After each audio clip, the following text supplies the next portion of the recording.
ఈ రోజే డౌన్లోడ్ చేయండి. మీ ఫేవరెట్ షోస్ చూడండి.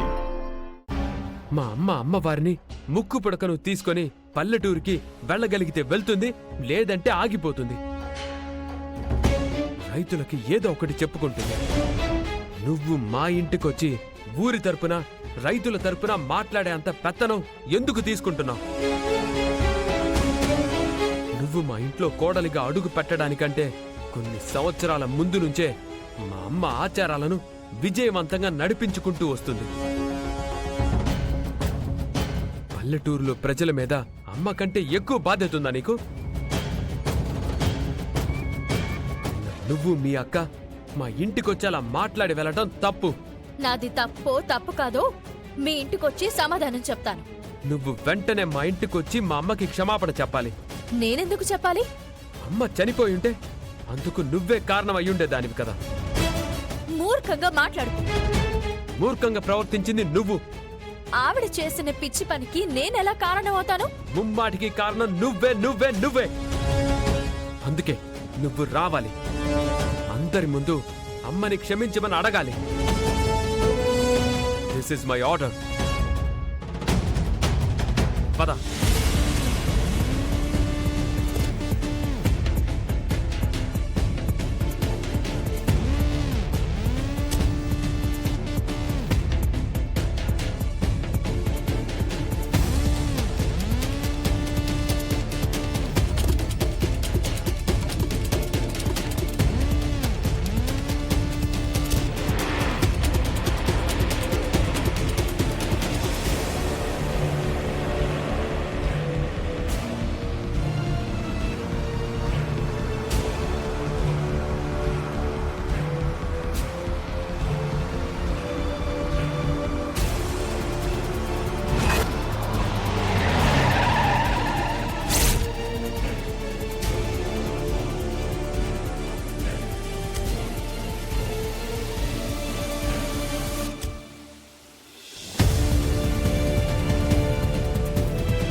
రాత్రి నువ్వు అలాంటి ప్రయత్నం చేసిన దగ్గర నుంచి ఇల్లంతా ఒకలా అయిపోయిందమ్మా. అవునత్తయ్య గారు, మీరు ఎందరో జీవితాలని నిలబెట్టారు. అటువంటిది మీరు ఆత్మహత్య చేసుకోవాలనుకోవడం బాధగా ఉంది. ఈ విషయం మీద శ్రీకర్ గారు కనీసం ఇప్పటి వరకు ఎటువంటి రియాక్షన్ లేదు.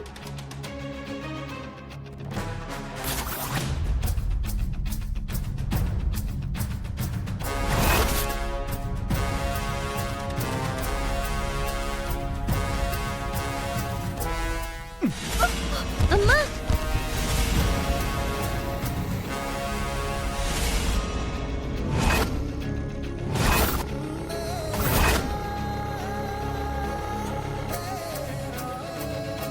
అమ్మనా? అమ్మలాంటిది కదా, అందుకే అలా పిలిచాను. లేవండి అవని గారు. ఆగర్చన,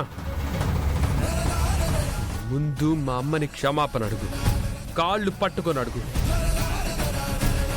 శ్రీకర్ నుంచి ఎటువంటి రియాక్షన్ లేదు అని అనుకున్నాం. బా, ఈ రేంజ్ లో అస్సలు ఊహించలేదు. ఎట్టి పరిస్థితుల్లోనూ క్షమాపణ అడగాల్సిందే. నువ్వు నిన్న వేదాను అన్న మాటలకి నాకు కూడా కోపం వచ్చిందమ్మా. ఏంటలా చూస్తున్నావు? సారీ చెప్పు. చెప్పు. చెప్పినంత మాత్రాన ఏం తక్కువైపోలే. ఇది చాలా అన్యాయం శ్రీకర్. మిగిలిన అందరూ నీ భార్యను అర్థం చేసుకోకపోయినా నువ్విలా అపార్థం చేసుకోవడం చాలా అన్యాయం. అవును సార్, త్యాగాలు చేసిన ఓ ఆడదానికి నలుగురిలో ఎంతటి అవమానం మంచిది కాదు సార్. మీరింకేం మాట్లాడకండి.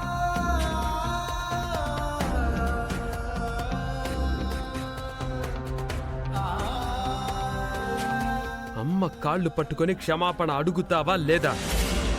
చెప్పాల్సిన అవసరం నాకు లేదు.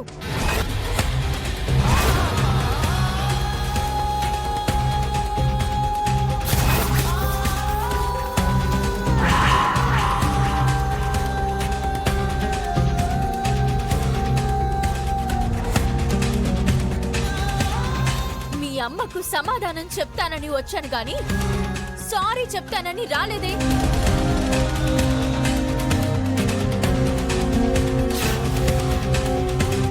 ఏవండి అత్తగారు, తమరు చనిపోవాలని అనుకున్నారా?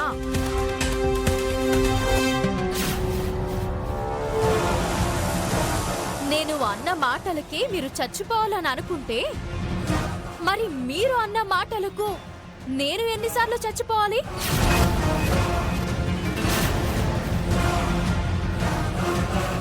గతంలో అమ్మవారిని దొంగిలించానని తప్పుడు ఆరోపణలు చేసి పంపించేశాను. అప్పుడు చచ్చిపోవాలి. మీ వంటి జాతకం గల బిడ్డను నా కడుపును మోసినప్పుడు కాన్పు విషయంలో మీ మాటని వినలేదు అని బయటికి గెంటేశారు. అప్పుడు చచ్చిపోవాలి. కావ్యను ప్రేమించిన వాడికిచ్చి పెళ్లి చేసిన విషయంలో తప్పంతా నాదే అన్నారు. అప్పుడు చచ్చిపోవాలి. భార్యాభర్తలని దూరం చేయాలని, చిన్న కోడలికి గుర్తింపు ఉండకూడదు అని, నా బిడ్డకు ముక్కు పొడక దక్కకూడదు అని, ఇదిగో ఈ రాక్షసి, ఈ పనికి మాలింది, ఈ నంగనాచి నా మీద 100 కుట్రలు చేసింది. అప్పుడు నేను 100 సార్లు చచ్చిపోవాలి.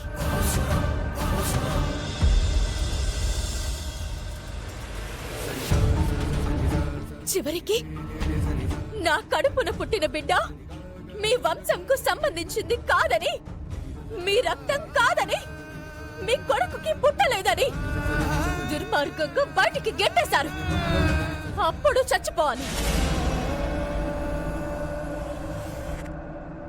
నా కూతురి పుట్టినరోజు వేడుకల్లో తప్పుడు డిఎన్ఏ రిపోర్ట్ తీసుకునొచ్చి అందరి ముందు నన్ను, నా బిడ్డని అవమానించావు. నా కూతురు నా నుంచి దూరం అయిపోవడానికి కారణమయ్యావు. నాకు మనశ్శాంతి లేకుండా చేశావు. నా కాపురాన్ని కూల్చేశావు.